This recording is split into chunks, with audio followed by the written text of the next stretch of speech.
Assalamualaikum warahmatullahi wabarakatuh. InsyaAllah hari ini kita akan sambung pelajaran kita di bawah tajuk Mukjizat Nabi Muhammad SAW. Kita akan masuk unit yang kelima iaitu melambatkan matahari terbenam dan juga unit terakhir iaitu unit 6 peristiwa Isra' dan Mi'raj. Kita akan tengok dahulu apa yang ada dalam unit 5 iaitu melambatkan matahari terbenam. Selepas berlakunya peristiwa Isra' dan Mi'raj, Rasulullah menceritakan tentang peristiwa tersebut kepada umatnya. Kaum musyrikin Mekah tidak mempercayainya dan menuduh baginda seorang penipu. Mereka meminta Rasulullah untuk memberitahu kepada mereka tentang apa yang baginda lihat dalam perjalanan dari Baitul Maqdis iaitu di Palestin ke Mekah. Selepas berlakunya peristiwa Isra' dan Mi'raj, Nabi pun ceritalah peristiwa tersebut kepada umat dia. Tetapi kaum musyrikin Mekah tidak percaya dengan apa yang Nabi cerita dan mereka mengatakan Nabi ini seorang yang penipu. Nabi mengada-adakan cerita Isra Mi'raj tu. Jadi mereka meminta Nabi cerita apa yang Nabi nampak dalam perjalanan dari Baitul Maqdis kat Palestin tu ke Mekah, iaitu perjalanan Isra Mi'raj tu lah. Kemudian Rasulullah pun menyatakan bahawa satu kabilah Arab yang lengkap dengan barang bersama unta mereka sedang dalam perjalanan ke Mekah. Kabilah tersebut akan sampai ke Mekah sebelum matahari terbenam. Maka mereka pun menunggu kedatangan kabilah tersebut. Jadi Rasulullah pun cerita kat mereka bahawa satgi pada hari ini ada satu kabilah Arab yang lengkap dengan barang akan sampai dekat Mekah. Mereka ni dah kabilah Arab ni dah on the way lah nak sampai ke Mekah.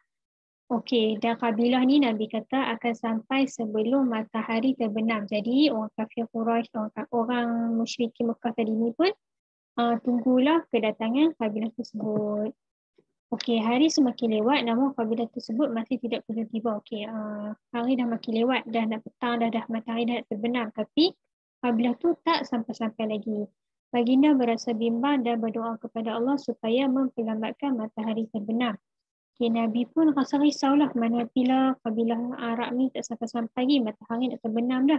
Jadi Nabi pun takutlah, Nabi bimbang kalau orang musyrikin ni tak percaya dengan apa yang berlaku ketika Isra Mi'raj tu. Jadi Nabi pun berdoa kepada Allah supaya matahari tu lambat terbenam. Jadi maka berlakulah peristiwa matahari lambat terbenam sehingga kabilah Arab tersebut sampai. Allah pun makbulkan doa Nabi Muhammad. Matahari pun lambat terbenam sampailah kabilah Arab yang on the way tadi tu dah sampai ke Mekah. Walau bagaimanapun kaum musyrikin Mekah masih tetap tidak mempercayai baginda dan mengatakan Rasulullah melakukan sihir. Walaupun kaum musyrikin Mekah tentu nampak matahari tu lambat terbenam, tapi mereka tetap tidak mahu mempercayai cerita Nabi Muhammad SAW. Maksudnya mereka tak mempercayai peristiwa Isra Mi'raj tu dan tak percaya Nabi ni ada mukjizat. Bahkan mereka kata Nabi ni seorang penipu dan mengamalkan sihir. Kita tengok pula unit yang ke-6 iaitu peristiwa Isra dan Mi'raj. Peristiwa Isra dan Mi'raj ni kamu akan belajar dengan lebih mendalam pada tajuk yang akan datang. Hari ini hanya sekadar pengenalan. Mukjizat maknawi Allah ialah peristiwa Isra dan Mi'raj. Isra dan Mi'raj ni merupakan mukjizat maknawi, bukan mukjizat hissi. Mukjizat maknawi ni apa? Mukjizat yang kita tak nampak tetapi kita percaya dengan fikiran yang dalam. Peristiwa ini berlaku sebelum Rasulullah berhijrah ke Madinah.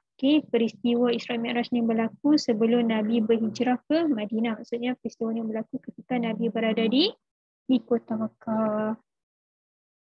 Rasulullah telah kematian dua insan yang tercinta iaitu isterinya Sayyidatina Khadijah dan bapa saudaranya Abu Talib. Oleh itu tahun tersebut dikenali sebagai tahun duka cita. Pada satu tahun yang sama Nabi telah kehilangan dua orang yang sangat rapat dengan Nabi Muhammad, yang sangat Nabi Muhammad sayang, iaitu isterinya bernama Sayyidatina Khadijah dan juga ayah saudaranya bernama Abu Talib. Jadi tahun itu digelar sebagai tahun duka cita.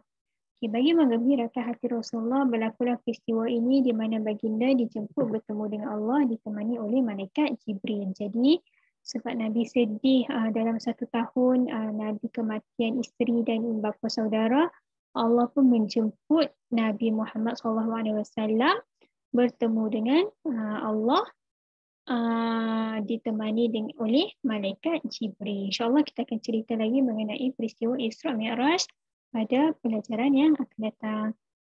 Setakat itu saja. Wabillahi taufiq wa hidayah. Wassalamualaikum warahmatullahi wabarakatuh.